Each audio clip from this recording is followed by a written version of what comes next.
Going live.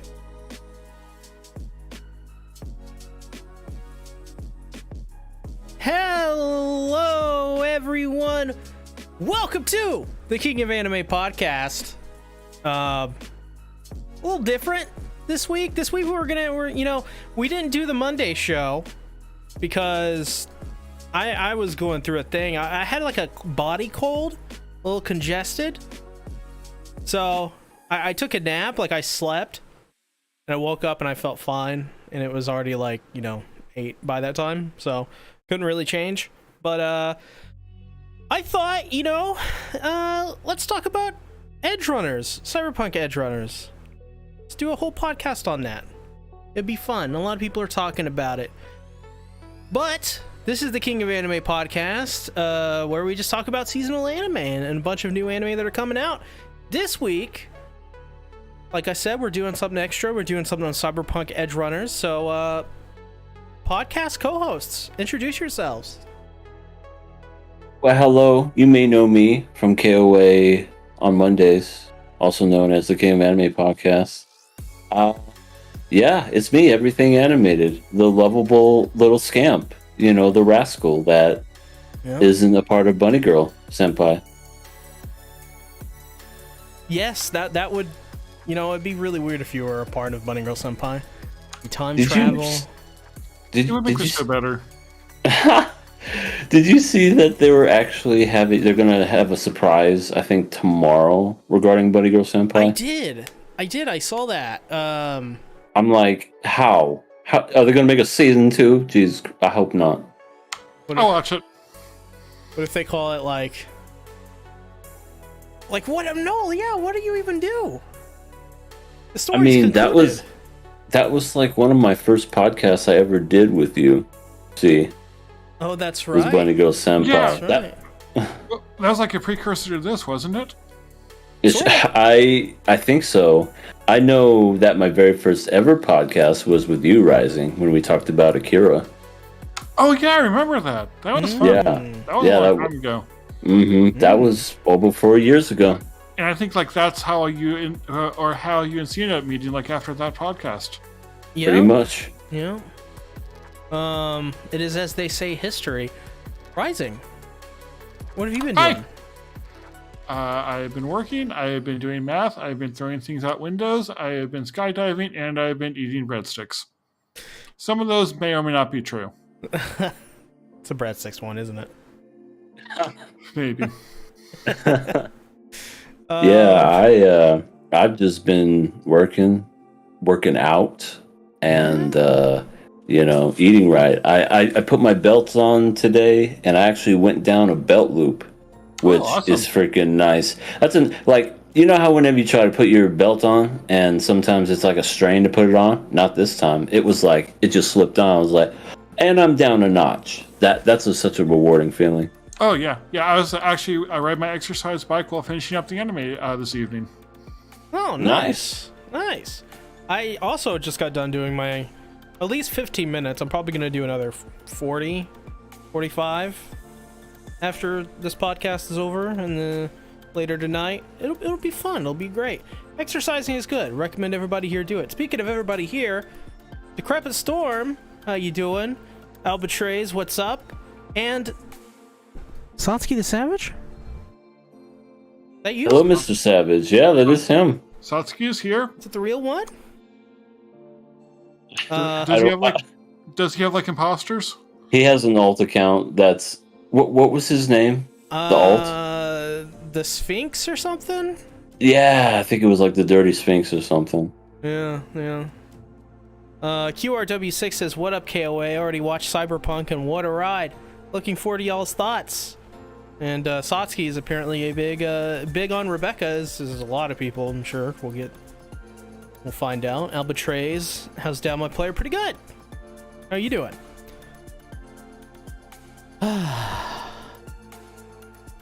Do we have any viewer questions? Probably not. You didn't post any, so... I'm sure they were like, oh, they didn't show up on Monday. They finally quit. Well, bye. Decrepit Storm says, I would ask if the show is worth watching, but I think I know what the answer will be. Well, we'll see. We'll see. Well, actually, this is perfect to get into you, Rising, because you're like a really big Trigger fan. Yes, Trigger is probably my favorite studio. A lot of their stuff just has like a really special flair to it, like in a way of like connecting with people, doing something different. Their shows, for the most part, are all one of a kind. So, yeah. So this might be a bit controversial, but I really don't feel like Cyberpunk lives up to their other anime. Well, I'm sure we'll definitely talk about that near the end of the show. You're breaking hearts, man. This week, though, we'll be talking about Cyberpunk Edgerunners. If you don't know what it's about, it's basically the new anime from Trigger. Came out on Netflix. It's pretty short, 10 episodes. We'll just be going, episode by episode, just discussing our thoughts generally. And if you guys have anything during the podcast, of course, just chat it. Because this show is...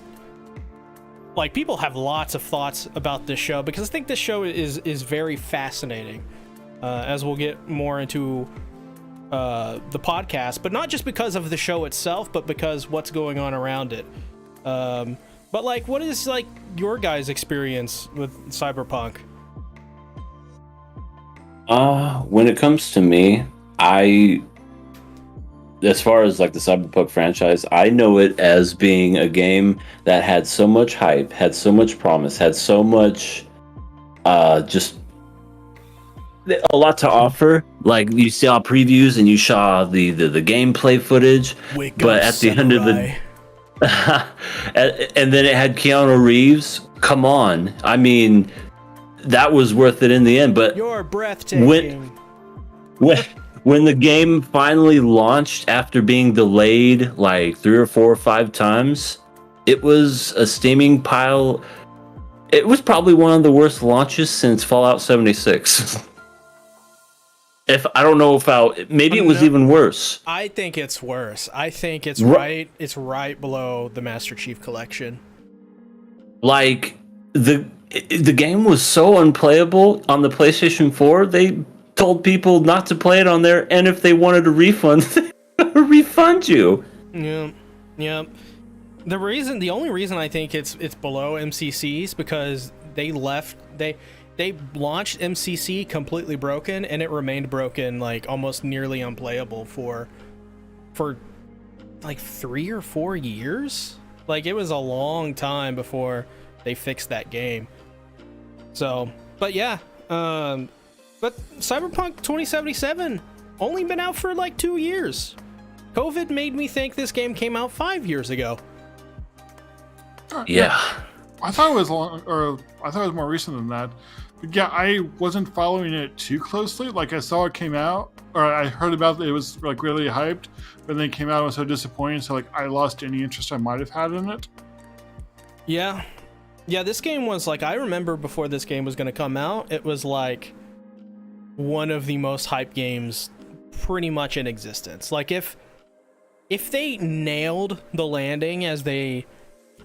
And to be fair, I think a lot of it was a lot of the community hyping it up more than it should have been, but if they nailed the landing, oh man. Oh man, this game. Yeah. I also, like, I don't follow like video gaming that closely. Like, I enjoy video games, I play them, but like, unless I have a specific reason to be interested, I probably will have no interest in like a big game coming out. Yeah, that's pretty much where I'm at. I just wait to see what people have to say about games before even like buying them. Watch a stream or two, watch a video or two. As for my like kind of relation to this game and my involvement in its, very storied history, I was pretty, I like The Witcher 3 and The Witcher 2. CD Projekt Red, one of my favorite devs. And then Cyberpunk came out, and I was like, what are you doing? What's happening here? But after watching this anime, I decided to pick up the game. Been playing it. It's pretty good. It's probably at least like, on at least currently, I'm like 10, 12 hours into it. I think it's like an 8 out of 10. It's a great game. But oh man. If they should have waited 2 years to release this game. Because the state that it's in now is pretty good. It's completely playable. Basically all the bugs are fixed. It looks really good. I can max it out on my PC and it looks amazing. Story's pretty good. It's weird things about the story, but yeah, that's kind of my experience. I played a little bit of the game. I thought about like trying it through Steam because I can like refund it if I don't like it after an hour or two. So maybe just like giving it a chance there. You see, well, here's the thing about the game is that the first like handful of quests are really good, but they kind of have the climax of the game itself in like the first 10 hours. Which is weird. Is it just it's like really weird? Like there's not much story afterwards then? Well, when you start up the game, you complete your like, first quest or two, and then it skips like 6 months. Okay. And it shows what happens in that 6 months time in like a little quick montage that happens in 2 minutes. And it takes out like it's really weird.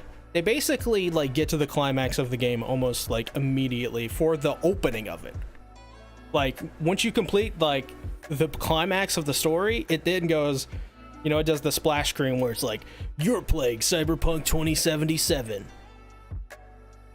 Then it does that. Huh. And then Interesting. Like, okay. And Keanu Reeves' character, he's a dick. I don't think I like his character. I don't think I like his character at all in that game. Well, maybe at the end he becomes a good guy. Well, yeah, that's true. But starting out, he's not my favorite. He's a little annoying. That's kind of cool how he was like I thought he was just going to have like a small cameo in the game. He's actually like a huge part of the story, I heard. He is, so he's like the main character or close to it? Well, so what Cyberpunk 2077 is basically about is you play a character named V. It could be male or female. Pick female. Better voice acting. And you go on this heist. Like you're trying to steal a chip from this guy in Arasaka. And you steal the chip and it's a relic. The chip is. And something happens and basically you have to put the chip inside of your head. And once you do, your character gets shot in the head and is basically killed, but is revived sort of because of the relic, because the relic is taking over V's body, and the person inside the relic is Johnny Silverhand, which is Keanu Reeves. So what's happening? So it's like he's taking over the main character's body? Yeah. He's slowly V starts to throughout the game turn into Johnny Silverhand. So it's pretty cool. Like that, like pretty freaking cool. The first 10 or so hours of this game is pretty great, in my opinion. The world's really good, feels really lived in.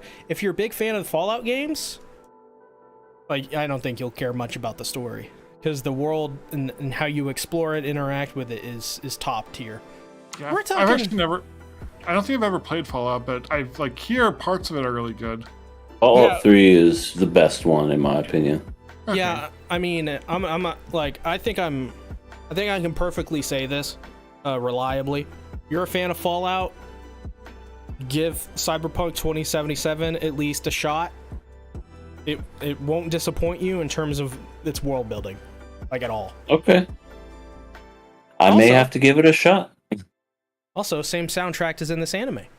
So, Really? you like the music from this anime? It's all in the game. That's cool. Every bit of it. And they recently come out with the Edgerunners update, which actually implements characters and outfits and stuff from this game, or from this anime into the game. Yeah. I heard that they they added a reference to David in the game.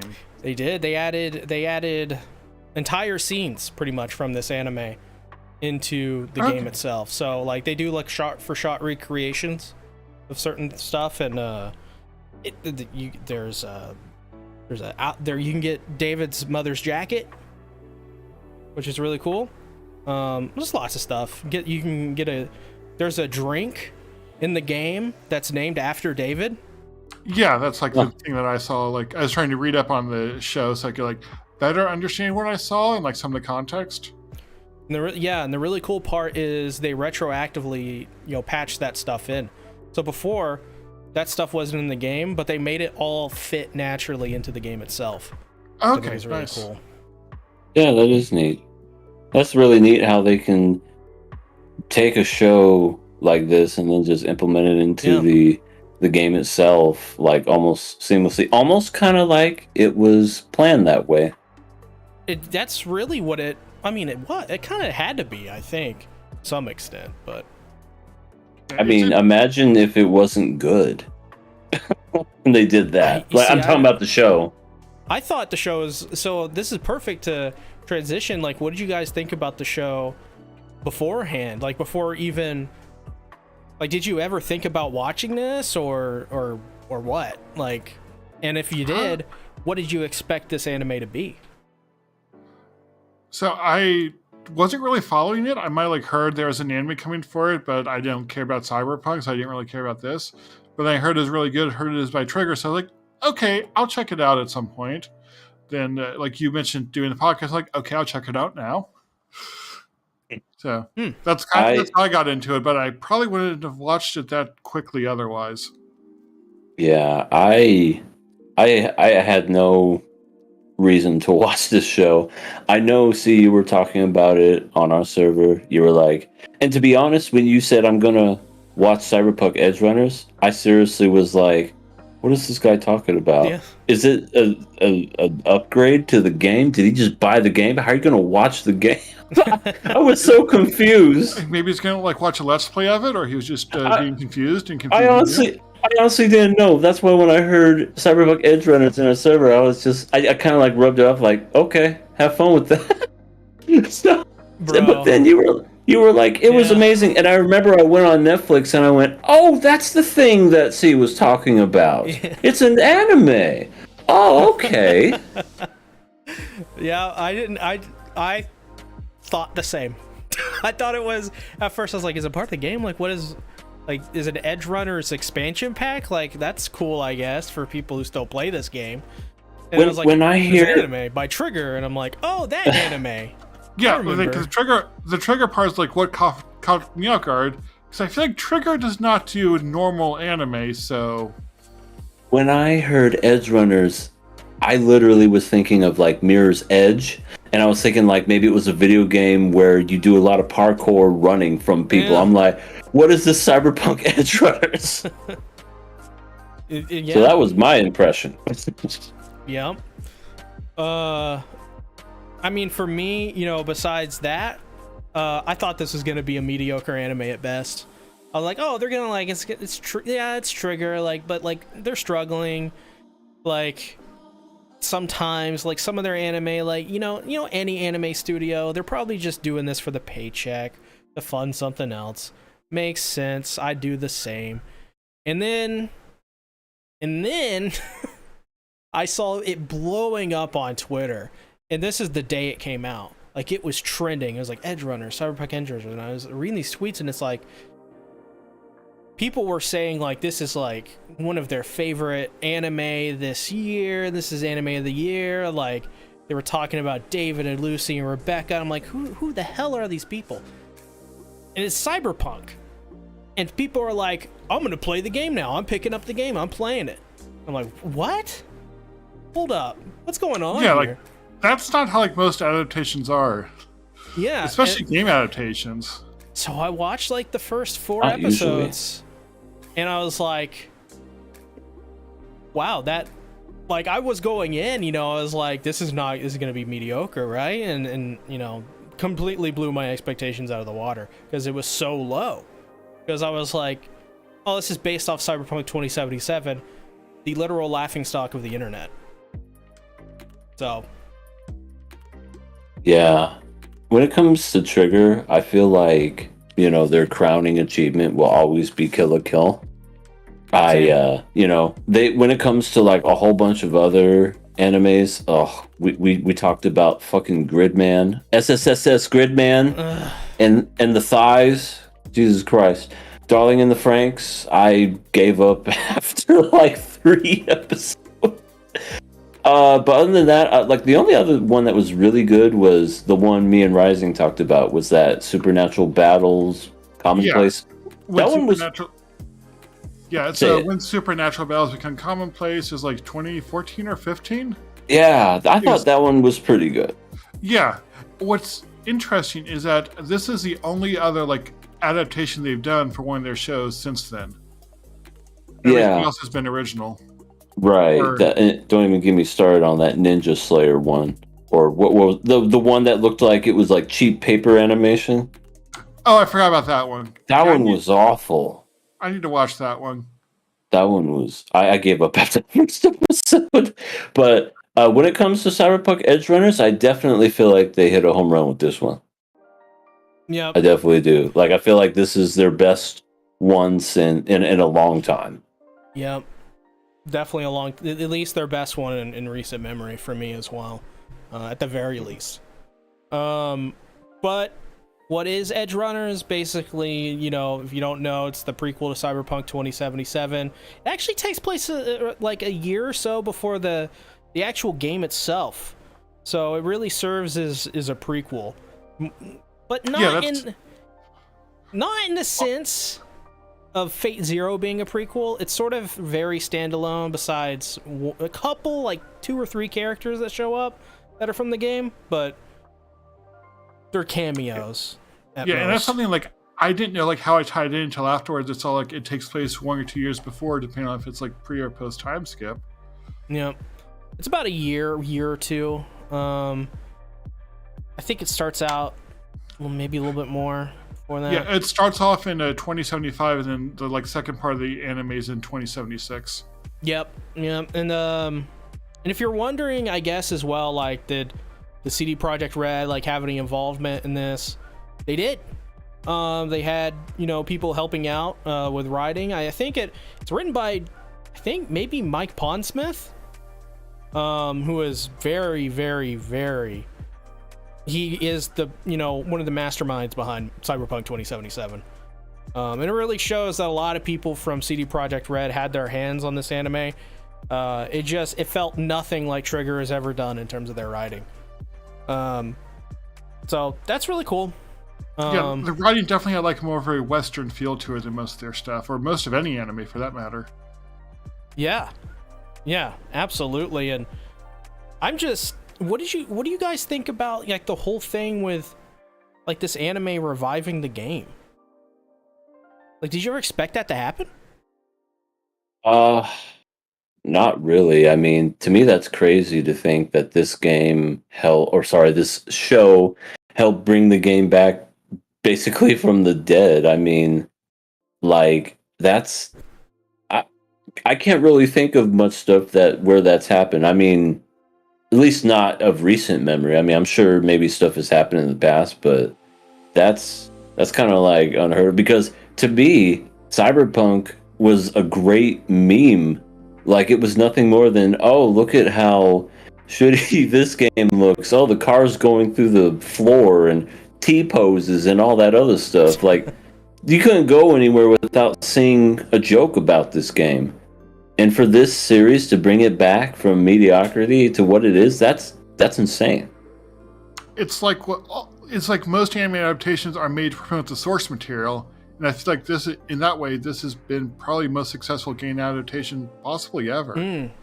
Yeah. Like there are probably some like manga adaptations that like done more, but for games, are there any that have had this sort of impact on their source material? Not that I could think of. I was thinking about this after like I finished watching this. This is what Netflix needs to do. No more of these live anime adaptations. They need to take stuff from other medium sources, video games, other movies, I don't know, anything, and just turn them into anime adaptations or even like originals and just do stuff like that. That would be the way to go. QRW6 says it best. Trigger made Edgerunners its own thing as a part of the Cyberpunk world. good it wasn't a full-on game adaptation. That, you know... Sorry, continue. Yeah, and I think that's why it works so well, because game adaptations are extremely hard to do, right? Because the way you tell a story in a video game and the way you do it in an anime is so different. It's like a completely different experience. You are the story in a game. Yeah, and like if you like adapted, say like Last of Us, that would somewhat work, but you would lose a lot of the impact going from game to anime or something like, or any other game for that matter. So here it's like, instead of adapting that story, they made their own story, set it in the world, and that makes it like a richer experience than basically having to make an inferior story that's been seen before. As well, the Halo adaptation. Jesus God, why? Do this. Do Halo Edgerunners. It's crazy how animation tells such a better story, and I'm not even talking about anime. I'm talking about, you've ever seen any of those like superhero like DC adaptations? And I'm talking about like Mortal Kombat and Batman and all those other different ones, and it's just strictly like animation. Those are really good, and I feel like they never get enough credit to where credit's due. They always like to talk about, what about the live action? It's like those could be hit or miss depending on which one you find, but the newest Mortal Kombat, the one that came out I think a couple years ago, where it's about Scorpion, really good watch. I highly recommend anybody check that one out. That's very, very good, and I feel like there needs to be more animation adaptations just like telling their own story. Yes, absolutely. And I think that's the key. I think that's absolutely what these studios need to do, and they need to focus on delivering a story to their hardcore fan base instead of the majority, which is a huge issue in corporate today. You could do so much with animation. You don't even have to like create these big old worlds with like do a Marvel like $100 million set or anything. No, everything can be done in a computer, hand drawn, and you'll find the perfect voice actors and just make an amazing show. Like they need to go this route. It's as popular as anime is now. Like they need to cash in on it by making everything just an animation adaptation. and like making adaptations that can stand on their own. Otherwise, you're going to make everyone mad. New people won't like it. Old people would be mad because it's not a loyal adaptation, since it can't be. Yep. They'd be confused. They're like, "What is this animation? I'm not." Yep, it's rough, but I guess it is time to actually get into the story. We've been talking about this anime for 30 minutes. Shows how much we can talk around this anime and not even get into the anime.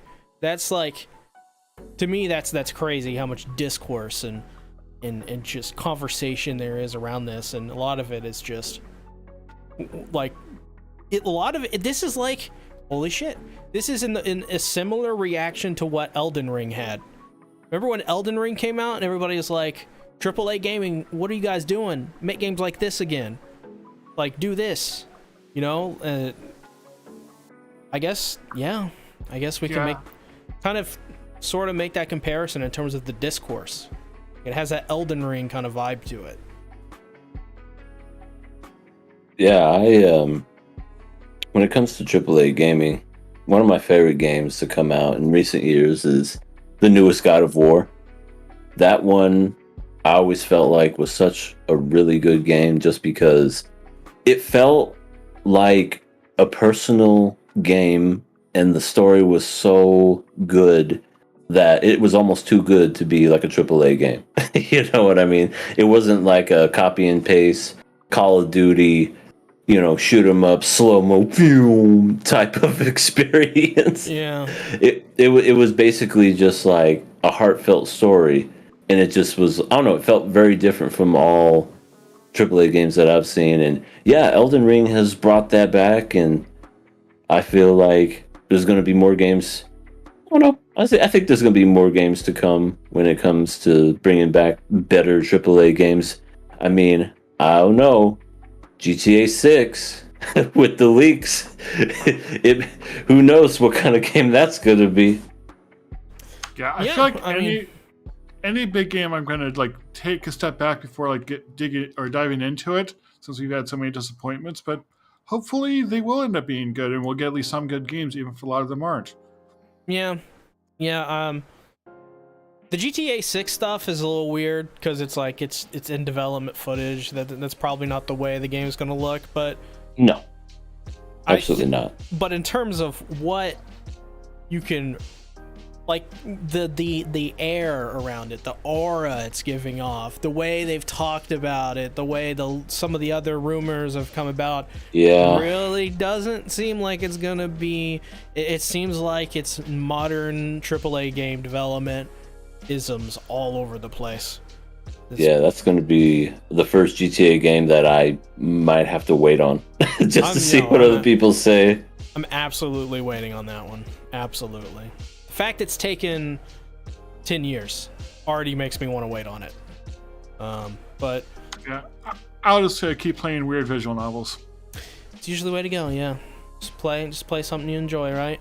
Okie dokie. I guess I guess you can call this the non-spoiler section. If you don't want any spoilers, we're going to talk about the entire anime now. Leave now. From beginning to end. But watch it if you haven't. Definitely should, because it'll give you more insight into what we're going to be talking about. So, starting. And then come back. Yeah, then come back. Pause, and then come back. Yes, good night, people who are going to go watch it now. So starting off, I mean, the story follows David. He lives in Night City, which is a direct setting from Cyberpunk 2077, set in the same settings. And essentially, he lives in relative poverty for the most part, along with his mother.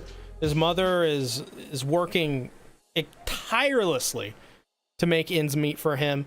She's taking any odd job she can. She's selling anything she could so that David can go to school and become something in Night City, which is actually pretty important, because David as a character, he very much lives for his mother. He lives for other people. That's really what his character is all about. He wants his mother to be all right. So he's going to do something with himself to make sure, that he lives up to what is, his mother's vision of him, to some extent. Yes, so it's something like the driving force behind him, at least at the start. Right. And it's yeah. Sorry. One of the themes that all throughout that I started noticing is David is very much a person who lives based off other people's expectations, and in a way, it's hard for him to realize what does he truly want. Yeah. That's a good way of putting it, actually. That's pretty much directly on point. It's very much main character isms in that regard. It's very much Shiro Emiya. You've seen Fate. It's sort of similar in that vein.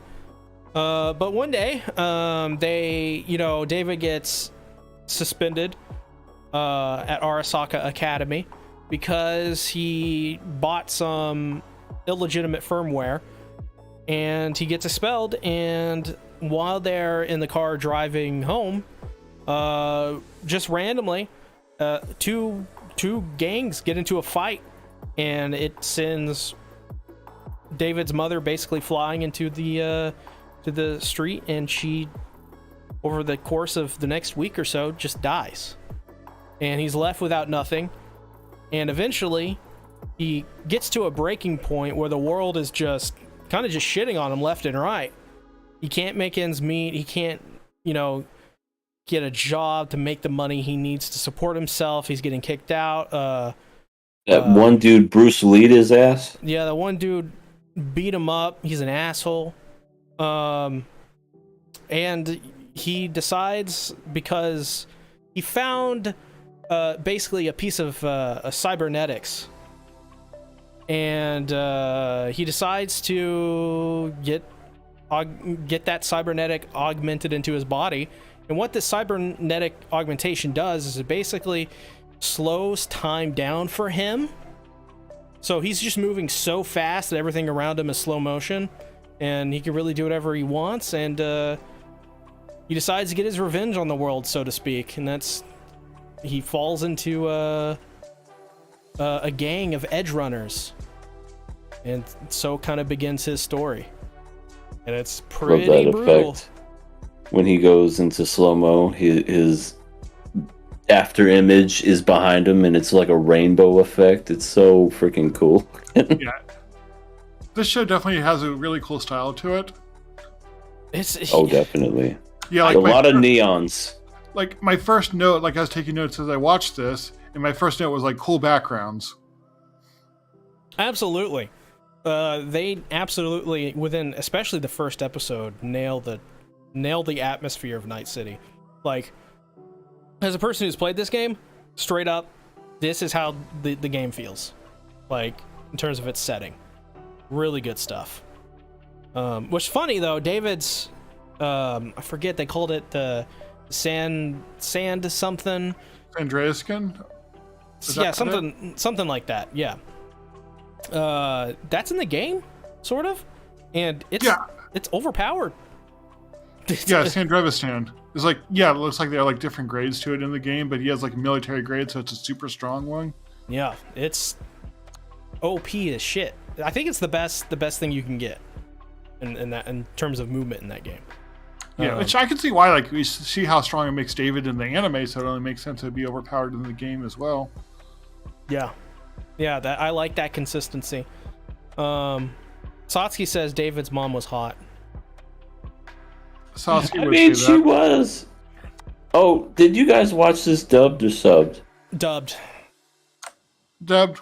I thought about trying the sub, but yeah. Yeah, I did both. I tried the dub and I did the sub, and surprisingly, both were really good. But I stuck with the dub at the end just because the main villain was done by freaking Gus Fring, so I had to keep listening to. I was like, "Oh my god, Gus is in this show! fair enough. That's awesome!" I saw that. Yeah. I made a note of that when I was watching. I was like, "This is Gus Fring." Yeah, I just love it how he was talking. He said, "I have come to see you, David." So that's Gus. Well, Yeah. what's interesting about the voice acting is the main guy also voices a guy in the visual novel Somnium Files, but in that game he like voices like a super otaku nerdy guy who spends all his money on an idol, and here he's David in very different characters. Freaking David is Tanjiro in Demon Slayer. Oh, okay. Yeah. It's crazy. The voice acting in this anime for the dub is really good. It's really, really good. And I like as well, they keep it like even in the dub, there's like an episode where you hear somebody speaking Japanese because they're Japanese. Yeah. That gang. Yeah, which there is like a sect of Japanese people in Night City in the game. And that seems to be like how Night City is, has people from all over the world here. Like you have David being Hispanic. I think Lucy is Asian of some type. But shows like she's Asian. Polish. I think she's Polish Asian. Oh, I think the person that does her that voice is Asian. I think that's where I was confused. God, yeah. I that thought was it's too good. I thought I like read what it was. Yeah, this is one of the best dubs I've seen in a long time. So I like the voice acting. There are times that the script just didn't feel right, though. Like it felt like they were trying too hard to sound natural. I don't know if that's because maybe some people are more suited as being like actual method actors versus voice actors. Because I did kind of notice that too. Yeah, I don't think it was the acting necessarily. It was more the script. Like I noticed, like Western media, like they have a way of, like writing the script where it's like they're trying to make everything like sound supernatural, but also like everything's like super important, and it just feels like they're trying too hard. And there are times where the script here felt the same way. I did notice that when I flipped from the sub to the dub, there was a lot more cussing in the dub. Yeah. Which I don't mind like profanity in general, but sometimes it felt like they were like trying to act more mature and saying like, look, we're a mature R-rated cartoon. Watch all this profanity we can put in here. Well, once again, this is another thing where me playing the game, I can say this reliably. That's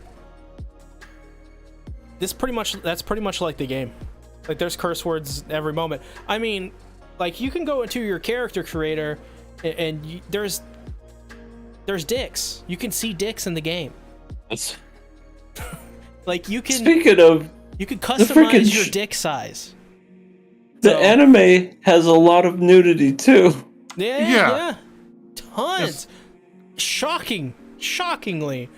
Like I think Lucy and David, I think all they ever do in this anime outside of the plot is hang around naked. Lucy likes to take ice baths. And she's always naked. It's like, damn. So that's a part of hacking.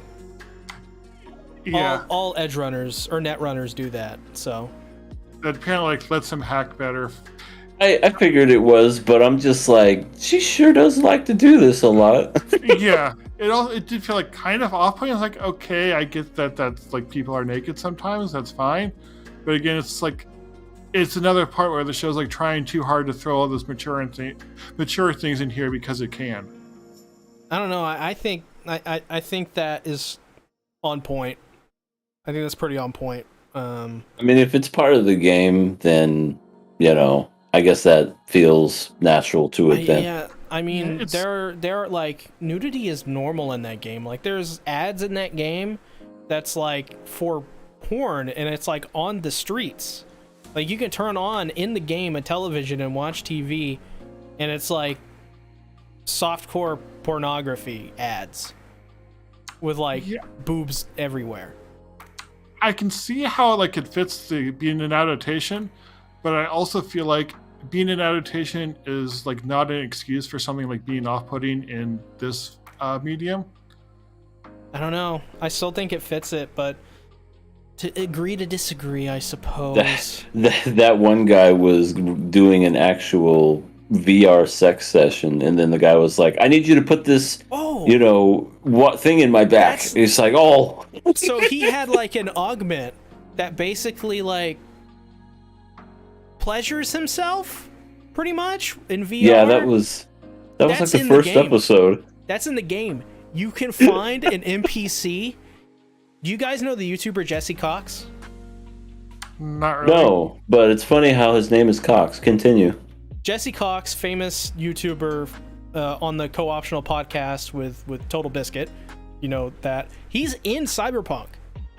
And he gets one of those installed, and it like V runs upon him randomly, and he's like, I need your help. And like you take him to like a Ripper dock, and he has to, it malfunctions. And at one point he says, V's like, what the hell are you doing? Like, what's wrong with you? Like, what's going on here? And he's like, I installed this wrong, or like this installed wrong. It feels like I'm fucking a pencil sharpener. But why? It's great. It's great. It's a great quest. My God, that would be awful. Amazing. I know when I first played it, I didn't know he was in the game. I was like, is that Jesse? The fuck? It is. He's in the game. It's pretty cool. Really, Jesse? Mm-hmm. Jesse Pinkman? See, that would be cool. I think that would fit. But as back on topic a little bit with David, what do we think about his progression, throughout the story and stuff? Because like he starts off as like this very innocent kid, and he goes dark places. Yeah, it's kind of like a tragic kind of story in a way, because he's lost everything. He's joined a gang. He's even in the gang, he's losing people, and he's falling down more and more, and he's getting these upgrades where he's becoming less and less human, because he's more machine than he is man.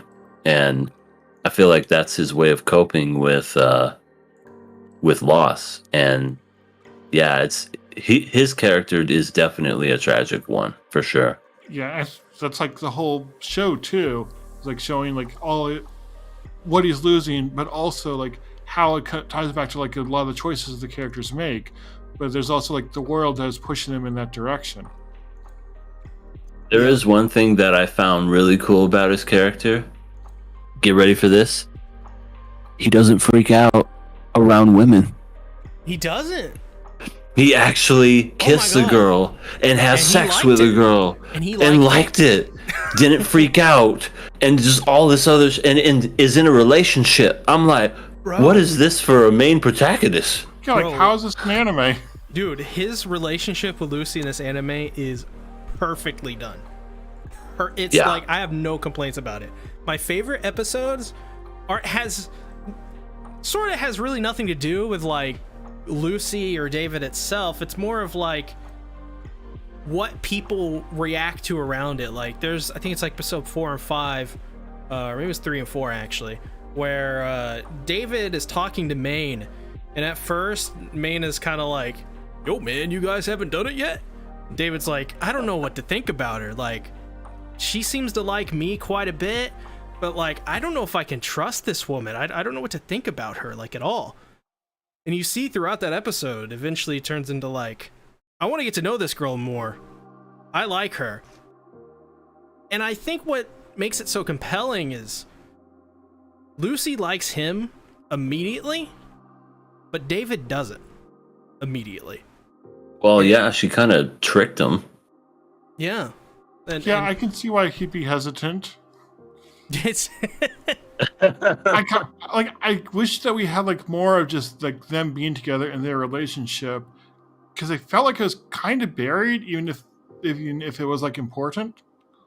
yeah, no, yeah. I actually, I think it benefits that it's a little more, because like, this is kind of sort of what I want anime relationships to be like. Like, I want there to be like build up, and I want there to be a resolution, and then I want the story to continue. I don't want it to end at a kiss. And not freak out over a woman touching you or holding your hand. Oh my god. Yeah, he's pretty smooth. And I do like that it's like not the focus of the show either. It's like there's so much more to it than just them being in a relationship. Mm-hmm. Oh, absolutely. Absolutely. There's the whole plot revolving, around the entire thing, which really is a very simplistic plot. There's not much to it, and I think that's what makes David kind of shine in this. He's not a savior. He's a punk. He's an edge runner. A cyberpunk. Yeah, literally. He almost becomes one. Like, he kind of does at the end. He becomes pretty much a cyberpunk for all intents and purposes. But I like their relationship quite a bit in this, and I think it's just because it feels like they're treating it like real grown-ups, even though they're like, what, in their early 20s. No, David's well, probably in his late teens. they said David was 17 at one point. I remember that. I don't know how old Lucy is, but I'm assuming that she's probably around the same age. And then I know like months and I think years have passed. Yeah, 1 year has passed. So now they're basically like adults at that point. So yeah, like he starts off 17, so a year's time skip, he'd be 18 then, and it says that Yeah. Lucy's around 20, so close to his age. That's another thing. Like, David sort of we see throughout the entire thing him lose his innocence, and sort of in more ways than one. More ways than one. Oh, geez. And he sort of becomes, by the end of it, the same person. Like he spends the entire series becoming more, as EA said, more machine than man, and losing his innocence and becoming, corrupted by Night City. But by the end of it, he's still going. He goes like back to those core principles of just, I want the ones that are closest to me to be happy. And it's that simplicity that I really enjoy about that. Yeah, and I feel like he's a simple character, but it also works considering like his journey throughout it and like what the show wants to do with his character. Mm-hmm.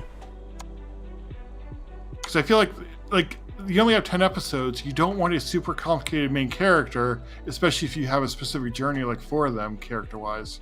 Yeah, absolutely. As well, I think the second half, like, I think his relationship with Maine is really interesting, because I think Maine is a mirror for David. Oh, yeah, definitely.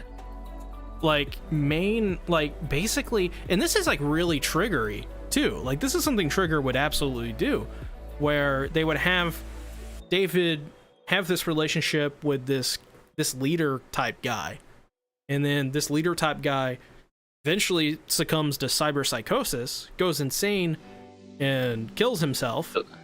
Kills his girl too.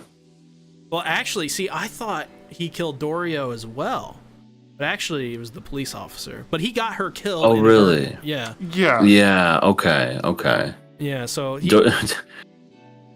Dorio's cool too. Dorio, I felt like was barely in it, but when she was there, she was like this big, strong female. Yeah. Wake up! when Maine got knocked out the first time, when he was suffering from something, like he just got knocked out.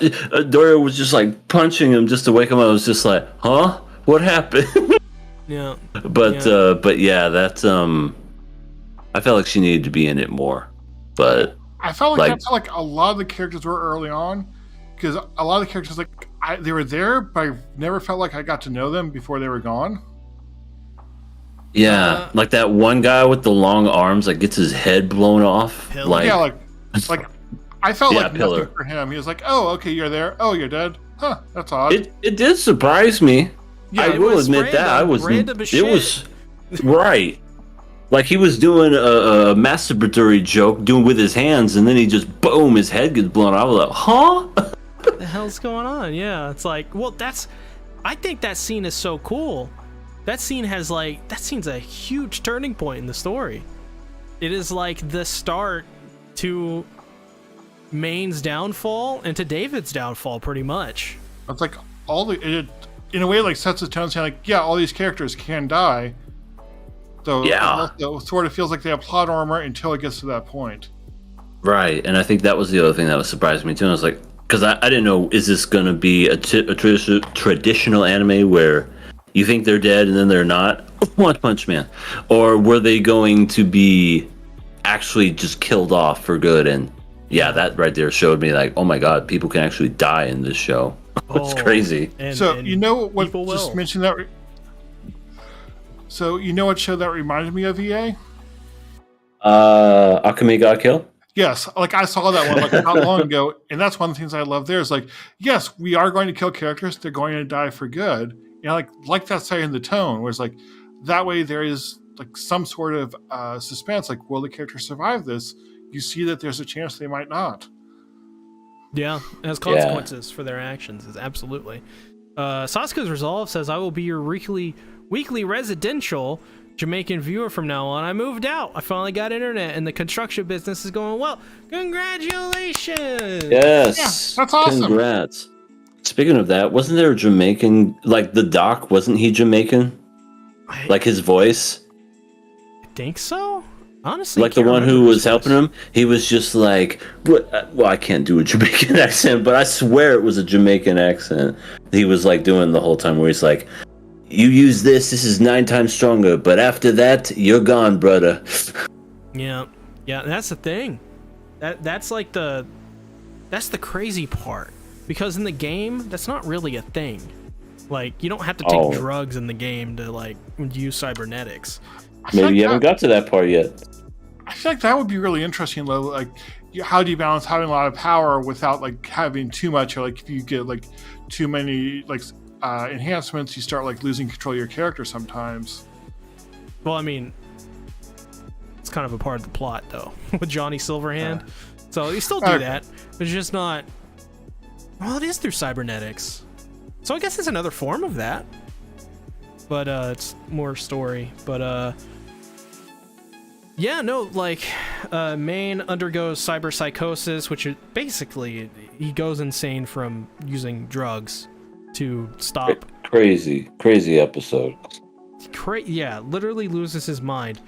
And the only person to stop Maine to basically get him out of cyberpsychosis is Dorio, which later mirrors David, because David takes Maine's arms and integrates his cybernetics into him, and it turns out that cyberpsychosis, he goes through it as well, because the cybernetics he has is just extremely powerful and has such a toll on his body that he starts to, like Maine, lose his mind.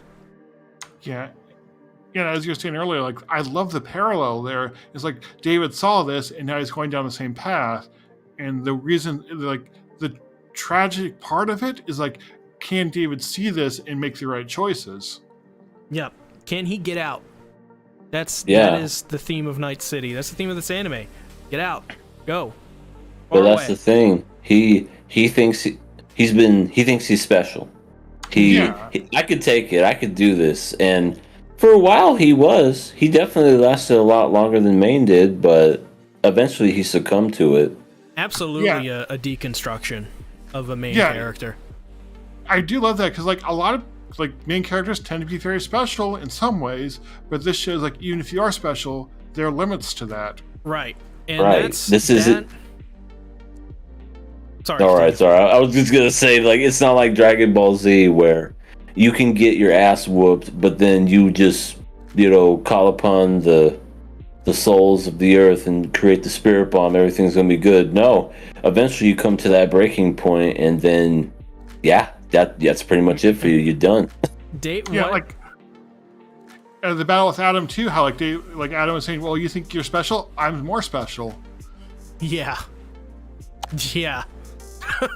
That fight with Adam Smasher didn't go well for anyone, but that's the thing about this anime that I really love, and that's the thing about Cyberpunk 2077 that I also really love, because it's in the game as well. You're not special. The city doesn't care, even if you were special and whatever. The city doesn't care. Somebody can just walk up and shoot you in the head, and nobody will fucking bat an eye. But see, I was always told I was special. Well, not Night City. I think there's a quote that V says, the main character of Cyberpunk 2077. She says, it doesn't matter if you're a nobody or not in Night City. The Night City is gonna basically chew you up and spit you out, no matter who you are. And I think that is really prevalent throughout this, and I think the main message is something that Lucy says to David pretty late in the series, around episode 6 or 7, where Lucy and David are having a conversation, maybe like episode 9 actually, 9 or 8, and Lucy's like, we got to get out of this city. This city is like, look what it's doing to you. And David's like, no, like EA said, I can do this, but he can't. And that's Night City. That's the thing. It has its grasp, but it has his tendrils around David, and he thinks that he's going to play the system and get to the top, right? But that's the trap that Night City has. You can't conquer Night City. It's unconquerable. It conquered you because you are in it. You're in the shit now. And it's like, if you like, your pride takes you so far thinking you can do it, it's going to, like, bring you back down and typically possibly kill you, or, like, at the very least make things very hard for you. And we talk about antagonists and stuff. Talk about Adam Smasher, Faraday. These characters are just victims as much as David is. The real antagonist is Night City. Yeah, I did, because everybody's trying to get out of it. Hell, that's Lucy wants to go to the moon, wants to leave Night City. I feel like everybody wants to leave it, and they all have their own story, and everybody wants to leave on their own terms. Mm-hmm. And what's interesting, like Lucy was saying, like she wanted to go to the moon back in episode 2. And then, like, episode 8 or 9, I forget which one, like, he saw an advertisement on the TV saying, like, take us to the moon, $250,000. And it was like, he probably could have done that then if he wanted to and escape the city. Yeah. The best part was when, and this is skipping way ahead, I know, when David is free falling and then Lucy's trying to bring him back from cyberpsychosis, She kisses him, and of course, what's in the background? The moon. And Yeah. beautiful full moon. Well, so fascinating. There's like the moon's in the background, but like they're falling back to the earth. They're falling away from it. So like falling away from her dream, rather than being like, I want you to live, David. So and that is like her dream at the moment, and the moon being her dream as well. So she's like getting away from the dream that she is saying at that point. Yeah, Lucy is a very cool character. Like, she's not just like, there's a reason she's amongst the most popular and the most well-liked in this series. And it's not just because you see her boobs. Like, this... It helps. It helps, of course, but... like, this character is so fascinating and so just, I think, relatable. And that's because she has this tendency to where she's not really, like, she doesn't speak about herself. She doesn't talk about her feelings. It's more about actions. And kind of keeps herself a mystery. And I like that. I think that's so human. Yeah, totally. Yeah, we did get like some of her backstory eventually too, which I feel like did help to fill her out. I feel like in a way like she is too much of a mystery for a lot of the anime, because like we see her like she has cool hair and does cool things, but like what is she like as a person? And I felt like that was missing for a while. Yeah, I mean, I think really the key with Lucy is she is like, this is going to sound very sappy, but I think it's literally intentional. And it's intentional with other characters. It's another reason why I think Maine mirrors with David, is because she's more defined and becomes more of a person when David is around. David kind of completes her. And that's the cool part about their relationship. You complete me. It sounds crazy, but it's really poetic. It's really You had me at hello. It's really good writing. And talk about like the scene with them falling away from the moon. I like how they use the moon in this anime to kind of represent their kind of like love for each other. And it's like this symbol. And yeah, that was their first date. Yeah, they were on the moon for their first date. Right before she betrayed him. Right. Exactly. But So lesson here. What's cool about that? Well, the lesson there actually is don't trust, women in Night City. But Well, that's except like for Lucy. one of the, no, that's like one of the big themes. Like, what was that other girl who like Kiwi? Like she taught Lucy don't trust anyone, and that's like ties back. That ties to so many things. Like it's the nature of the city. People in the city can't be trusted because that's how the city is. Yep. Yeah, absolutely. Yep. Kiwi's interesting though, but as like the cool part about that though with Lucy and trustworthiness, I think it's like really interesting how she talks about how she never lied to David about the moon thing. So I think that really shows that David's character as well is a character, once again, is a deconstruction of that main MC kind of guy. Because what is something that all MCs have? Like, everyone's trustworthy of the MC. Like, the MC is like, you're around the MC, suddenly you become like a totally different person. You're doing things you've never done before. He's the bestest ever. Yeah, he's the bestest boy. But, it's really cool. It's really cool. Absolutely.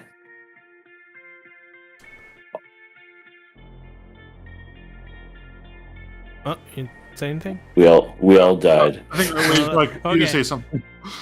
Well, what about the rest of the Edgerunners? What do you think about them? Like I was saying, I wish they showed more of Dorio. Rebecca is freaking awesome. Yeah. Like her voice actress, I liked it better dubbed than sub. Like, just nailed her personality. Just absolutely, just great, just a go-getter. I'm trying to think. Kiwi, she's, she is who she is, and then she did turn on them at that one point, but then she just, she kind of came through at the end. She did help them out, which I got to admit was nice of her. At least she did that. Main, I don't know who does his voice, but I feel like I've heard his voice before, like on other video games. Yeah, like I feel like he has a popular voice actor. I forget. I was like looking up beforehand, but I forget who it was. William C. Stevens. Should I know who that is? I don't know. I don't just think the I voice just sound familiar. Like I almost feel like he was the guy. He's the guy in Final Fantasy VII. Yeah, Like, he's in that. Okay, so that is him. I thought that was him. Yeah, he's played Ryu there. He was in Vinland Saga. Oh, really? Yeah, I don't know if you watched that. And Oh, yeah. No, I didn't watch it dubbed. I should watch it again dubbed. I have not seen it dubbed yet. But I guess, long story short, the Edgerunners are pretty cool for the most part. Some are better than others. Rebecca. And Rebecca Main, Lucy. Like, there's some people that you barely get a chance to know them, and then, that's it. They die. Yeah, They die. That's why I like the anime after the time skip more, because as it was earlier, it was like too crowded and there wasn't enough time for a lot of the characters. Like they were just there, but I never felt like I got to know them. It really does feel like there is a massive living cast in this. Like I think in one episode they have like a rookie who immediately kills himself. Yeah, like I kind of appreciated that, just like the shock of it. I was like, he was like, I think it was voiced by Todd Haberkorn as well. Yeah. Voiced by it was Kirito-kun, and what does he do? They complete the job, and he's like, "Fuck yeah, I'm gonna go take their gear." Yeah, or and then he whatever." trips on a mine. Yeah, and the only thing left He is a leg. blows up. Yeah. I think it was the arm holding onto his gun, and it was stuck on the roof. Yeah, That was so funny. It was morbidly hilarious in a weird way. And then when he died, they were just like, well, there goes another one. Yeah, like apparently he was like a big fan of David too, which like added to whatever they were doing. There you go. Yeah, but explains too much. I feel like until like episode 6 or so, except for David and Lucy, I felt like I did not know any of the characters. Like they were just like in the background doing stuff, but like they did not feel like fully part of the story. That's actually a complaint that I hear quite often, is there's like a lull until like episode 5 or 6. Yeah, so or it's like I think it's because of that. I think you pinpointed why people feel that way. Like they feel like background characters, not supporting characters. And we got into like Maine with the cyber psychosis. Like we're really like zeroing in on him. That makes him a lot more interesting. And then the girl who's with him, I think Dorio. Yeah, Dorio. Yes, like that started establishing them more, which was great. Dorito. They died, which sucked. But then, like after that point, we had like a smaller crew. You had like David, Rebecca, Falco, and like Lucy, and the other one, Kiwi. Yeah. Kiwi. Yeah. I thought Kiwi and Lucy were the same person. I did not. I think I knew that they were different, but I did not know who Kiwi was until like we got past that part.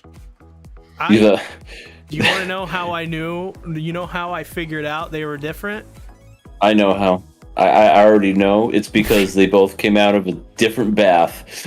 And so we're both naked, right? It has to do with that scene. I will say there is a certain color of her body part that is different from Lucy's. she got blue nipples. It's the blue nipples. 100% the blue nipples. That's okay. We need to be on scene now. Oh my god. But yes, continue Rising. No, that was my part. Is like up and like after like the time skip, you had a smaller crew. It felt like they were like more focused on what each one was doing individually. So I ended up liking them a lot more. Like before that, Rebecca was just, they have a lolly there. Okay. But like after that, she was like doing cool things. Yes. I think I think I agree with you, Rising. Like, I definitely think the beginning was cool, but then there was kind of like a lull where it was like episodes 2 through 4, where I just thought it was okay. Like, I'm like, okay, it's kind of mundane, it's dragging, it's kind of, I don't know. Like, I was just kind of like, when are we going to start getting into more serious stuff? And then when the Edgerunners started dying, that's when it started getting better, I think. Yeah, like before, like stuff was happening, but I was like, okay, what's the story here? It's like episodic action-y stuff, which looked cool and was kind of fun, but like, what's the story? Where are the interesting characters? Why should I care about any of this? Right. I mean, that's not to say it was like bad during those parts. I just thought it was okay, and I was like, okay, where are we going with this? But then we finally got to episode 5. Dorio Main died, and then it just that time skip happened. It was like, okay, now we're starting to get into the meat of the story, I guess. Yep. Le is here. He says, "Hello, Eve. Someone say Sephiroth. Despair. No. I bring you despair." And he calls me a degenerate, which I'm not. Because of the nipples. Lightning is great. I cry. Ellie also says, "I like Rebecca more than Lucy now. Episode 1 to 4 taught me that." I mean, I'm not gonna lie, Rebecca's pretty good. Lucy's pretty good, but there's just something about Rebecca that just like Rebecca is just really cool. She just doesn't care, and she's so like she's a ride or die. She is. She really, yeah, she's like when the best. When they really let her shine, like she is so much fun. I feel like character-wise, she's weaker than Lucy, but she makes this show so much more entertaining. She has. She went out like a gangster. Oh yeah, I was gonna say she went out like an absolute gangster too. She did. She's like, we're having a moment here. Yeah, bro. Okay. This is kind of the perfect part to get into like sort of the antagonists, like Faraday and Adam Smasher. He's in the game. He's one of the boss characters, one of the main antagonists of 2077. Okay. Yeah. I didn't know that. He is frightening. Like, there is a character, like, there is not a character I look at more that is more frightening in recent memory than Adam Smasher. Like, he, in the game, the first thing in the game you see of him, you see him through like a memory of Evelyn, who is like another character in the game. He's like the bodyguard of the head of like one of Arasaka's towers for the son of Arasaka, actually. And the first thing he says is, "You're a slab of fuckable meat, are you?" Wow. And it's the most intimidating thing. Even V is like, I could feel her fear walking past Adam Smasher. Like, this guy, like, he is an anomaly in the game, and it feels the exact same way in this anime. What did you guys think about him? An unstoppable force meets an unmovable object. He's just like, he reeks of badassery. Yeah, like we only saw him for like the last episode, which felt like we don't really know him other than how strong he is. Yeah. Yes, so character-wise, kind of boring because like there's nothing there, but he serves his purpose as being someone like super strong for Arasaka to like throw at David to get him under control. Yeah. He's basically he's just a mercenary. He's one of the baddest mercenaries alive. That's it. Yeah. And then that's he's a mercenary. He doesn't take sides. He's just, I'm doing my job, and you're in my way. He has that vibe. Remember in RoboCop, the robots that are like, remember they made fun of Family Guy, would like present your hall pass. Yeah, present hall pass. Yeah, I forget what they're called, but they were the machines that were supposed to be the next gen robots, but then they made RoboCop, who was 100 times better and more, in every single way. It reminds me of that, just that cold-blooded machine ruthlessness. Like, there's a part. I wonder if he can go downstairs. There's a part in the game where Adam Smasher, like, you're in a vehicle and you're in a getaway, and he chases you and he tackles the vehicle. Like, and I got the same vibe in the game or in the anime, where he shows up in the last episode again, and his first thing is he lands on top of Rebecca and crushes her to death. That was so sad. Yeah, it was shocking. It was shocking. Well, when it smashed her, I went, "She's not dead, is she?" And then, sure enough, she's in pieces. I'm like, "Fuck, she's dead." She's dead. Yeah, no. I think it's really interesting how it kind of mirrors a little bit of the game where Faraday is using Adam Smasher as like a bodyguard, and that happens in the game as well.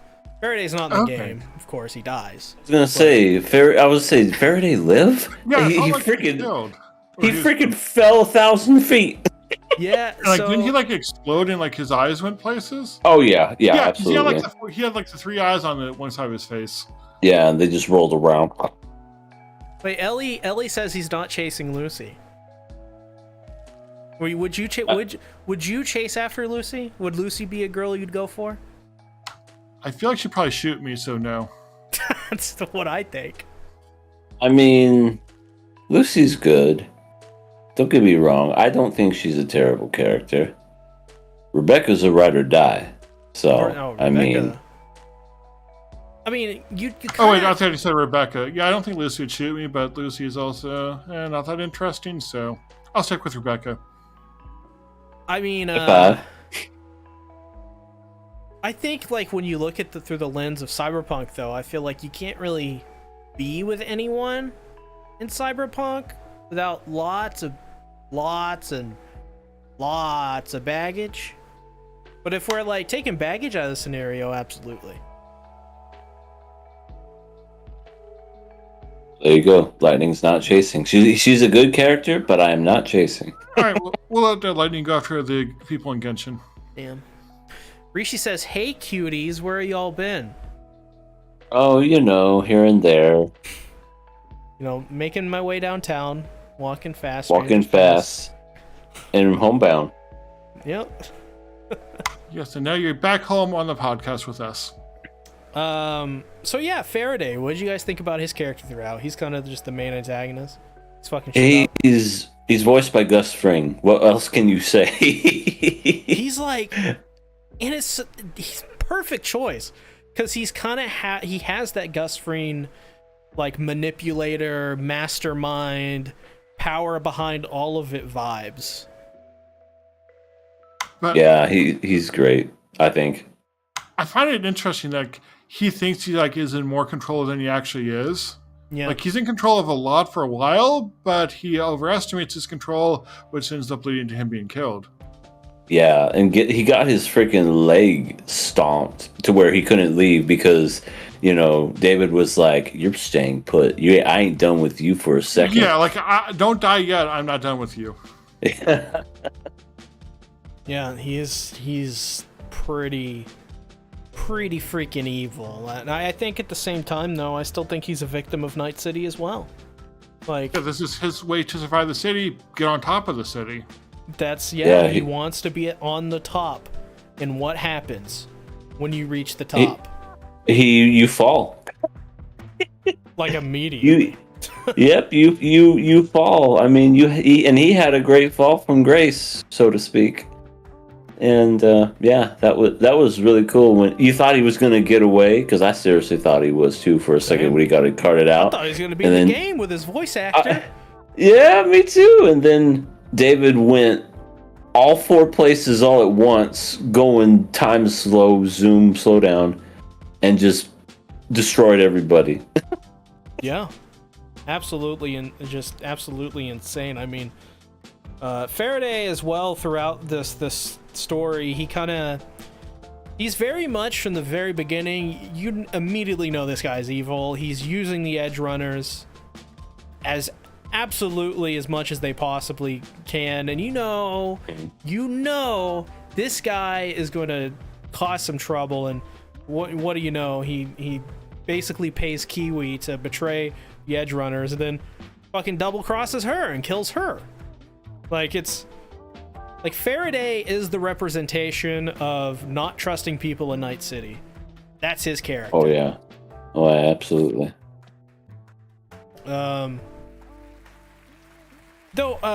Actually, as well, the main sort of the main antagonist in Cyberpunk 2077 has a cameo in this game. Okay. Remember the old Asian guy? No. That's Old Asian guy. When did he show up? it's very brief, very very brief. Okay. He's wearing like He wasn't that one dude's dad, was he? he had like gray hair. He had like a flat cut kind of thing going on.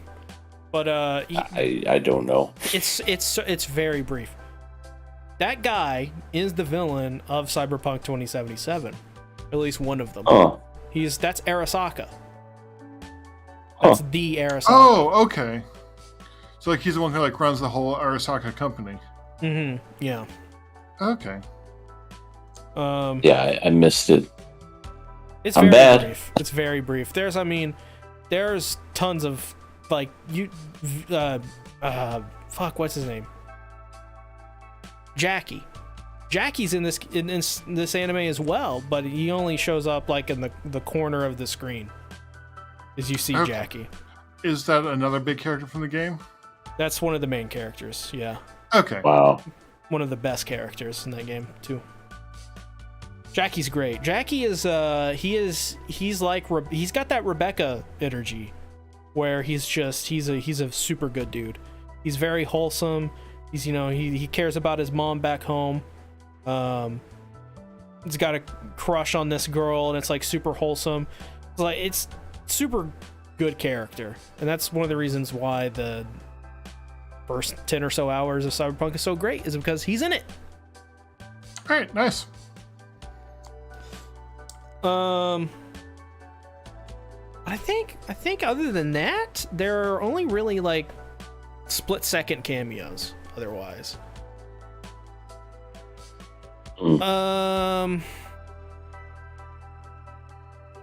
Anything else about Faraday or Atom Smasher or any of the other evil people? Not really. I did Not for like me, how, anyway. I did like with Arasaka, like the people kind of near the end there, how it just like felt like Arasaka was so much bigger than anything that we've seen. Yeah, Which- Arasaka is pretty big. Yeah, which in a way, I like that because it makes me feel like this is part of something bigger. But I also don't, because as a standalone, it feels like we're not getting the full experience. Though that's also like sort of how this adaptation works. Yeah, that's in the game. The game is very Arasaka heavy. Yeah. Arasaka is the story, pretty much. Yeah. So it's like if you look at this as like a standalone anime, in a way it feels kind of shallow because we don't get that. Yeah, I think this anime probably is even better if you've played the game. It's got that not Fate Zero thing. It's got more of I'm gonna make another video game comparison here, but Halo Reach. It's like you don't play Halo Reach unless you've played all of the 3 other Halo games that have come before it. That's you have to play that after you've played Halo 3, because it adds so much to Halo Reach's story to know the origins of like Cortana and Master Chief and all of them. So in that sense, I think this anime, I'm gonna like it even more once I finish the game. Yeah. I feel like definitely this is a better experience if you like have all the context. Though at the same time, I don't like judging anime that way, because like we see a lot of anime that are like cut off and then they're like read the manga ending, or they like leave important things out. And I feel like that's a flaw of the anime. So by that comparison, isn't a flaw of this anime that it doesn't have that context here? Yes. I think it depends on the person watching it, because I think it's an intentional flaw. It's an intentional blindside, right? Like because like let's go back to Halo Reach. If you've only ever played Halo Reach, if that's your first game, you're not gonna know shit about shit. You're gonna be like, Cortana, who the hell's that? Who the hell's the Master Chief? Why is What's a Halo? Who's Captain Keys? Who the hell's that? Why is this old guy on my screen? Why is Captain Key so important? Like, why am I trying to deliver this thing? Like, you don't What really is the know what it's energy about. sword? Right. What is the energy sword? Yeah. So it's like that. So it's like in that case, it doesn't work standalone, which I feel like this one sort of works standalone, but it's not like. It's not perfect. Yeah. But another like sort of counterexample is what I was saying is to Danganronpa. Like it has the Danganronpa 3 anime, which is like both a prequel and like a sequel to the games. And the prequel especially is like one of my favorite anime, I guess, but it does not work at all unless you have the context of the game. Mm-hmm. That's a very good point. Yeah, because like it depends on like how you see this, and like seeing this as a standalone, I feel like doesn't work that well. It just depends. Like, I think it's clear that it works because so many people have picked up the game. You know, since then, like every day, a million new people are playing Cyberpunk 2077. Since this has come out. So I think in some way it clearly has worked, but I think, you know, critically speaking, it's not perfect. Denitas Media says, quick question, do you guys watch the anime and sub or dub? We all watch the anime, we're talking about it in great spoiler length detail, and I watched personally the sub and the dub just to see how it felt. Yeah, we all watched it pretty much dubbed, pretty much. Yeah, but these other two watched it dubbed mostly, if all. Because Japanese confuses me. It does confuse me greatly. I don't understand it. Really, we talked mostly about everything. Does this anime make you want to pick up this game? Like, do you want to play this game now? Because, like I said, this game is, you know, right now in the Steam charts, maybe not right now, but consistently, it's more popular than Elden Ring. Wow. Yeah. Personally, I don't know. When it comes to like buying games, I'm not like a random game purchaser as much as I used to be back in the day. But I think I would definitely give this a shot, especially, you know, if it was like on sale or if it was like on like Game Pass. I'd definitely give it a try just to, now that I've watched the anime, I'll give it a shot. I think it is on sale. Oh yeah? Somewhere in your server and see server was like half off, so yeah, it's $30 at least on Steam.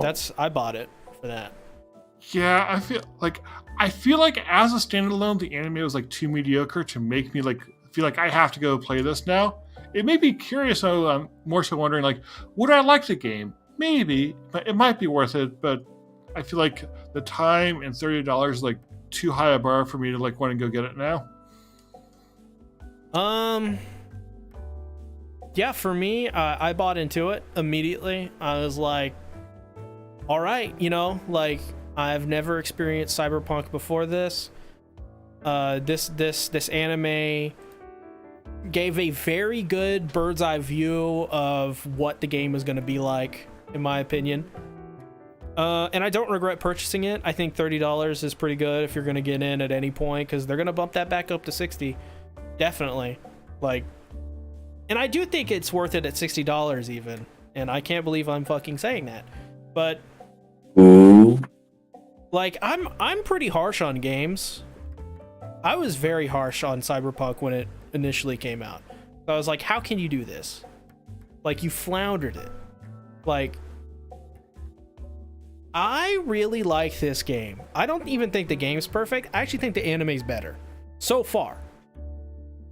But the game's still really damn great. Like, it's definitely, you know, like, it's like a notch or two below The Witcher 3. It's right, you know, it's made by the people that made The Witcher 3, you know? Like, now you're getting quality. The game just shouldn't have launched like it was. It should have came out this year. It should have came out, you know, last week, along with the anime. That's when this should have come out. I wonder, yeah, that would have been really interesting, like, to release them both at the same time, or maybe even the anime, like, a week before the game.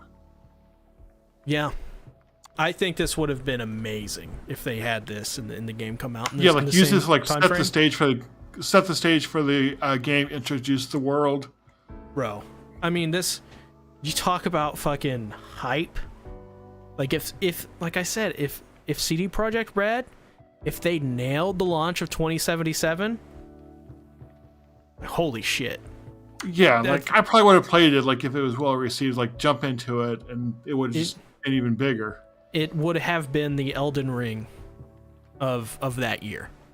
Like it it's crazy. And it kind of sort of is of this year as well. Yeah, you know? it's like coming back now and like it's fixed now so you can like experience it the way it's meant to be experienced. Yeah. I love that though. Oh, hey guys, come get it. It was broken before. Sorry you paid $60 or $150 for the collector's edition, but hey, it's working now, so come get it. Bro, like, it gives me goosebumps thinking about how the anime meant so much to people. Like, this anime was so good that it revived a dead game. That was literally a punchline. Yeah, that's insane to think of that in that way, especially with, like I said, just the whole, it was a damn meme. It was a dead game. It was a game that should have never have been launched. And now, people are talking about it again. Mm-hmm.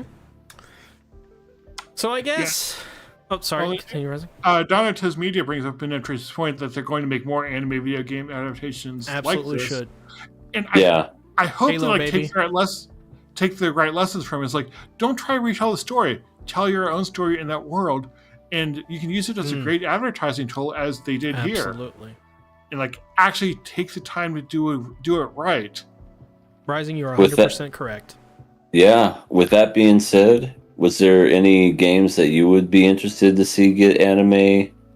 I guess not adaptations, but like original showings of like their own version of that. Like, what world would you do? Like, I think a Fallout anime would be sick.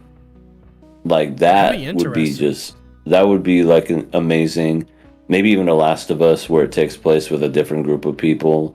Oh yeah, in that world, like yeah, that'd be fun. With the clickers and stuff. I think that would be really cool. They sort of already did this. It's more of a cartoon. I think they could do Dead Space. Oh, yeah. They could do. Yeah, they redo that. That movie was weird. You talk about weird, yeah. Halo, once again. Halo is already an anime anyways. They've already did a Halo anime. Might as well just do another Halo Legends. I mean, honestly, they could do a Witcher anime. Because Witcher's... yeah. It's a book, it's a TV show, it's a live action. And hey, you know what? The live action anime, or the live action TV show for The Witcher 3, or I guess The Witcher, revived The Witcher 3. CD Projekt Red, they know what they're doing, I think, in that regard. Do more stuff with them. Yeah. I was thinking the same thing, Denitas. A Legend of Zelda anime would be incredible. Ooh, yeah, that could be great. Especially if they did like Breath of the Wild, or even Ocarina of Time, Wind Waker. Oh my God, Ocarina and Wind Waker would be perfect. Just imagine all the Legend of Zeldas, Majora's Mask, Twilight Princess. Oh man, they could do so many. Yeah. Or just like another like story in like the whole Zelda universe. Hey, do another Bayonetta anime. They already did one. Oh my God, good. Hell yeah.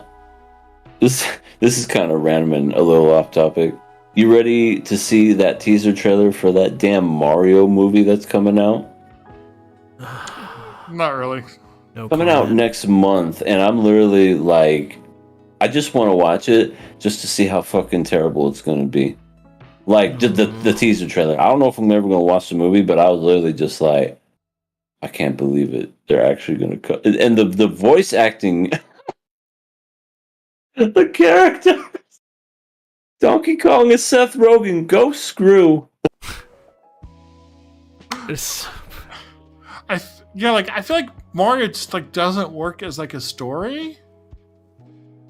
it's like Mario is Save the Princess. Like Mario is like the concept in the game. Like there's like no story or like no. That's not the interesting part of the games. Exactly. Yeah. It's got that Halo thing. Once again, Halo can absolutely be a story, but Halo's about the gameplay, right? Right. It's got that thing going on, but I feel like Halo at least like has a story like you can go through, even if that's not the focus. Like they do put like thought in the story where Mario, for the most part, is like, okay, you have to go save your princess. Here's some cool platform levels.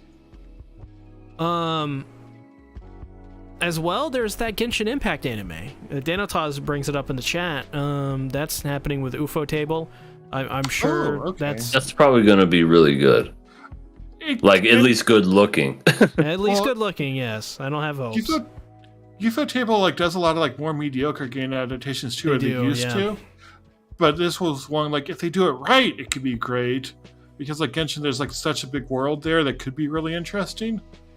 So it has potential, but I'm also not overly excited for it. Yeah, not. I know who's going to be there day one. Ellie and Hollow. Oh yeah.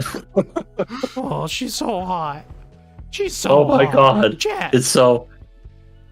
Well, she's going to go to the theater. It's going to be him and a whole bunch of other weebs, and then they're just going to, as soon as the screen rolls up and starts playing, they're going to.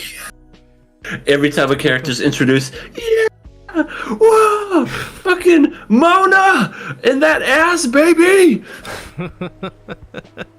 I kind of want to go see it. Like if it's in theaters, I kind of want to see it just for the experience. Yeah. So whatever sort of like, what is our like final score, our final thoughts, like if people wanted to skip to this portion of the video, what is your statement on this anime? Is it good? Is it bad? Do you like it? What's your thoughts in a nutshell? If I was to rate this, I definitely, the story definitely got a lot better, in the second half of the 10 episodes. Music's fantastic. The opening, Franz Ferdinand. Yeah. I haven't heard those boys since like the 2000s. Oh. Yeah, I felt like the opening was kind of boring, like it's sort of cool musically, but really? Like the lyrics weren't interesting. The vocals were like so buried, and then the visuals it was just like the yellow with some flashing pictures. I felt like the opening fit very well with the show overall, especially when you see him like falling apart, and then there's a bullet through his head at the end. It's like that's like epic foreshadowing right there. It's funny, Franz Ferdinand. They could actually use "Take Me Out." Like the opening, it would have fit because "Take Me Out" is about an assassination of Franz Ferdinand. So okay, they named that their could band have been after. interesting. Yeah. But anyway, animation stellar. I mean, Trigger knows what the hell they're doing when it comes to animation. I don't have to worry about them ever making it look cheap. Other than that Ninja Scroll one, or not Ninja Scroll, Ninja, whatever the fuck it was called. Thank you, Ninja Slayer. Pissed me off. But if I was to give this a rating out of 10, I would definitely say it's an 8 out of 10. It's closer to a 9, but maybe I'd have to watch it again. But right now, it's a 8 than a 9 out of 10. All right, yeah, I come into this a lot lower. Like I talked about this some, but like the first few episodes were kind of boring in parts. A lot of like the beginning plot-wise stuff didn't make much sense. It also felt like they were trying to like make David super tragic instead of making him interesting, which was a turnoff for me. It did get better like after the time skip. I also felt like it wasn't certain whether there would be like a cool action show with like lots of fun or like a dark and gritty show with like flip-flopping between those. But I did appreciate some of the ideas toward the end, and it was more interesting, so I give it like a 5 probably. Like the ending itself definitely was like the best part of the show. Yeah, the ending brought it up from being something that was just like completely mediocre to me. As for me, I think this is a masterpiece. And the reason I think it's a masterpiece is really because I'm trying to I try to review the anime as, you know, an anime, right? I don't try to go outside and look what it's accomplished, you know, outside of that. I think that's important, but I think for me, what I like to do personally is I like to just review it for what it is. You know, what happens in it, not out of it. That being said, I think the fact that this anime was so good, so compelling for so many, that it revived Cyberpunk 2077, I think that in of itself makes it already really good. What I think makes it even better, and I think takes it to the next level, is I think, yeah, there are lulls. There are like, no masterpiece is perfect, right? So like, it's not, you know, it's not, you know, doesn't have a clean record in that regard, but it's a masterpiece for me because the characters, almost every single one of them, are memorable to some degree. Yeah, there's characters like Pillar that aren't really in it, but the fact that I can tie Pillar's character to that moment where Pillar dies, and from there, that's how I know that character. And like to me, that's amazing. I think there's every episode you could name, like, it has like a moment. It has something in every episode. Even the ones that are kind of slower, it has something in there that makes that episode important to some degree in the story. We talk about the episodes that happen in the lull. That was really important for Lucy and David's relationship. And then, of course, 5 through 10, something. There's multiple moments every episode that are just insane, like the brain dance with David, the stuff with Jimmy Kurosaka, Maine. Like, every episode, there's Faraday, Adam Smasher. There's something that makes it, you know, to me,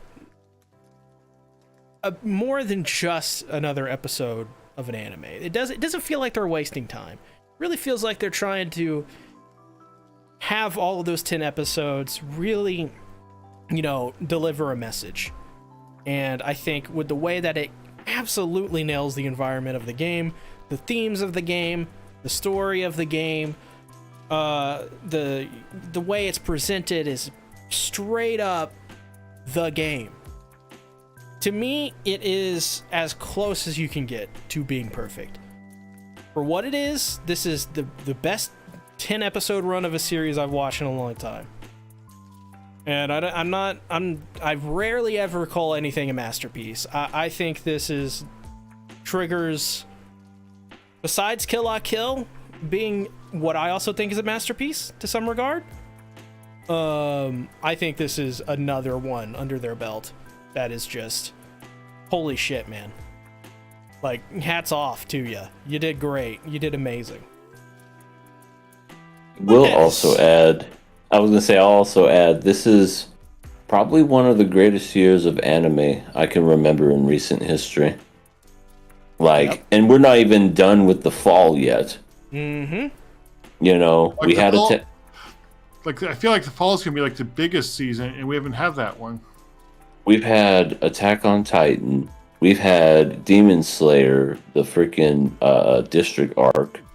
We've had Spy Family. You know, we've had a whole bunch of others that I can't name over off the top of my head. But and we still haven't gotten to Chainsaw Man. We have this one. Mob Psycho. Whole bunch of great stuff. And you know, then they go ahead and throw this little tasty little appetizer for us in between seasons, and it's like, here you go, have fun with that. It's like, you spoil us, anime. You spoil us this year. Oh, and this one next season I'm most looking forward to, Eternal Boys. Eternal? Oh god, that's the boy band one. Yes, it is. Oh, that one. I remember looking at that. But yeah, no, this anime is just, to me, it's really special. It's really something unique. It's just great. A really great anime on its own. And then when you add in the fact that it revived literally a joke and made it something that even I bought the game to play and went, oh, okay, I see now. I see. That's special. You never see that. That'll probably never happen again. It's one of a kind in that regard. It's never happened. Like this, it's never happened before, I'm pretty sure.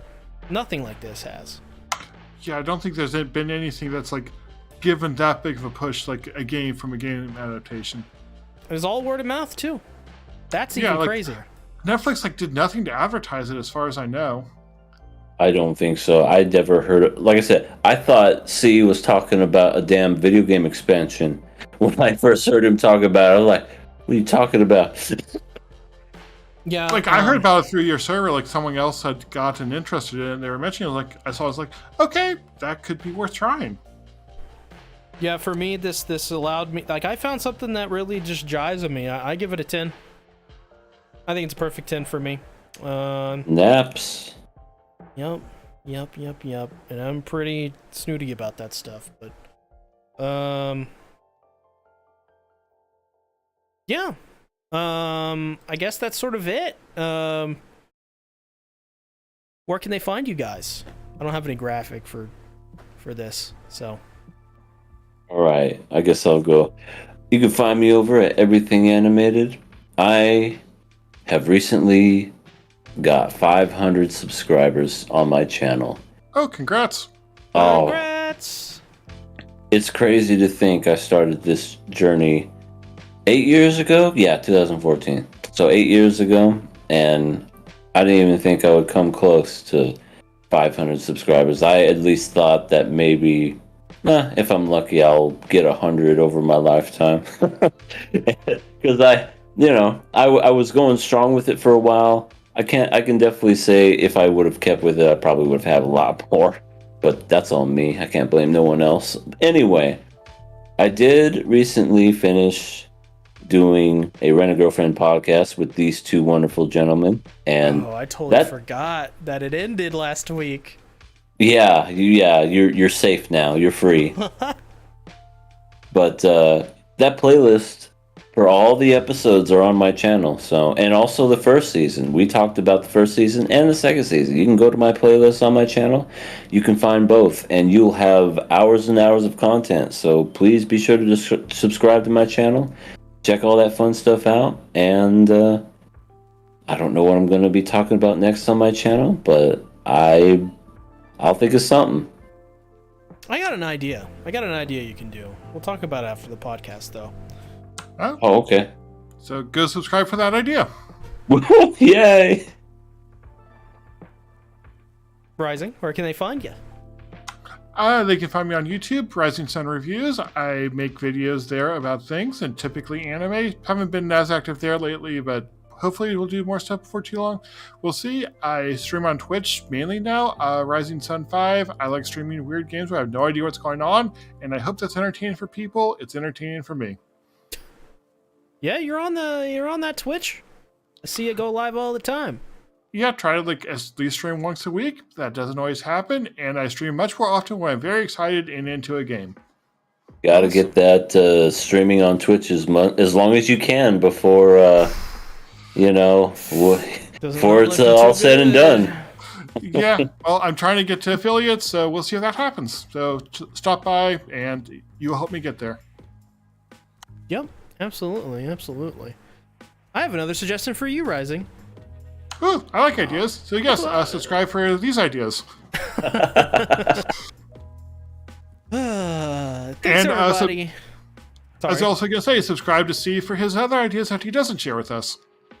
Yeah, C's have to subscribe to him. He's at 57K?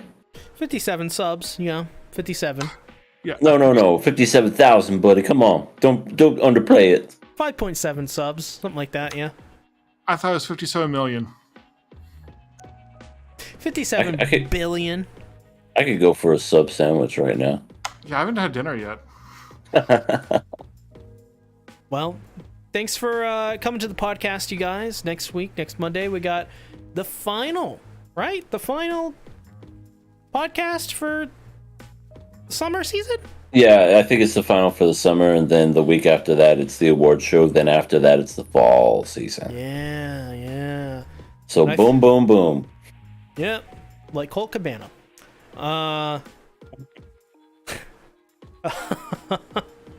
That's about it. Next week for me, got a One Piece video coming out on Monday, and Jujutsu Kaisen 0 review, and a Chainsaw Man video, and I think that's it. I was gonna do another Edgerunners video, but those things are more important for me to do at the moment. So thanks guys for coming out to the podcast. I'll see you guys next week. Bye-bye. Bye-bye. Later.